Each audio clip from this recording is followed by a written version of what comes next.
इकाई 5 हिंदी कविता। अब इसमें महादेवी वर्मा की कविताएं हैं। महादेवी वर्मा की इसमें 4 कविता है। पहली है बीन भी हूँ मैं तुम्हारी रागनी भी हूँ, ये नीरजा संग्रह में संकलित है, 1934 में हुई थी। दूसरी है मैं नीर भरी दुख की बदली, ये सांध्य गीत के अंदर संग्रहित है, इसका प्रकाशन वर्ष 1936 है। फिर तीसरी है फिर विकल है प्राण मेरे, ये भी सांध्य गीत में संग्रहित है और ये भी 1936 में आई थी। चौथा है ये मंदिर का दीप इसे नीरव जलने दो, ये दीप शिखा में संग्रहित है और ये आई थी 1942 में। तो 4 कविताएं हैं महादेवी वर्मा की। पहली के बारे में पढ़ते हैं, बीन भी हूँ मैं तुम्हारी रागिनी भी हूँ। अब इसकी विषय वस्तु क्या है, इस कविता का सब्जेक्ट क्या है। इसके अंदर आत्मा का परमात्मा से मिलन दिखाया गया है। एक रहस्यवादी कविता है कि एक भक्त किस प्रकार से अपने परमात्मा में लीन होना चाहता है।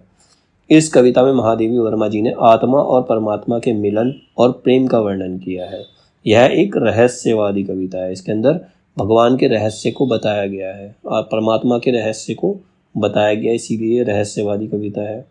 इस कविता में जो मैं है वो आत्मा के रूप में है, जो परमात्मा को उद्वेलित करती है, मतलब परमात्मा को हमेशा याद करती है और उससे मिलने की आशा रखती है। मैं आत्मा, मैं जो इसमें इस्तेमाल किया गया वह आत्मा है। और इसमें इस कविता के अंदर स्त्री के जीवन की विडंबना का अंकन भी किया गया है कि स्त्री किस प्रकार से प्रताड़ित है, दुखी है, उसके जीवन की विडंबना क्या है, फिर भी उसे सब कुछ झेलना पड़ता है। तो इस कविता में इसके बारे में बताया गया। ये इसकी विषय वस्तु है, ठीक है, सब्जेक्ट है इसका। अब इसमें विशेष क्या है, इसमें अद्वैतवादी दर्शन का प्रभाव है। अद्वैतवादी मतलब ऐसा भगवान, मतलब जिसको किसी ने देखा नहीं है, ठीक है, उस दर्शन का प्रभाव है। प्रकृति के नाना रूपों का इसके अंदर चित्रण किया गया, मतलब नेचर के अलग अलग रूपों को उसमें बताया गया, उसका चित्रण किया गया, अलग अलग रूपों के बारे में बताया गया, उनको दिखाया गया है। और इसमें प्रकृति की असीम शक्ति का वर्णन किया गया है। इसमें ये दिखाया गया कि जो नेचर है, एनवायरनमेंट जो है, नेचर सबसे ज़्यादा पावरफुल है। इंसान नेचर के सामने कुछ भी नहीं है। प्रकृति के सामने जो व्यक्ति की शक्ति है वो बिल्कुल तुच्छ है। यहाँ पर प्रकृति की असीम शक्ति का भी वर्णन किया गया है, ठीक। अब कविता की इसमें कुछ लाइनें दे रखी है। बीन भी हूँ मैं तुम्हारी रागनी भी हूँ, इसका आगे की पंक्तियां हैं।